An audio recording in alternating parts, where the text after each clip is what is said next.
grayish color. Now, depending on the lighting or under the water, it does have a bluish color, hence the name blue whale.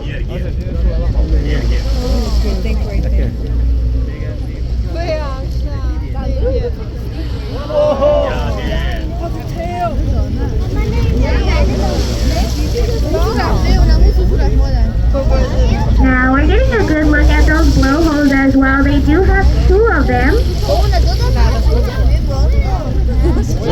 And their spouts can actually reach up to 20 feet high.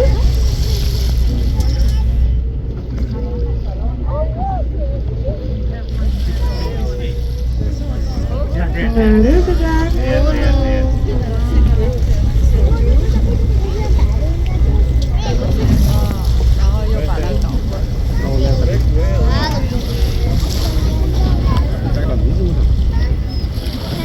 And blue whales can get up to 80 to even up to 110 feet.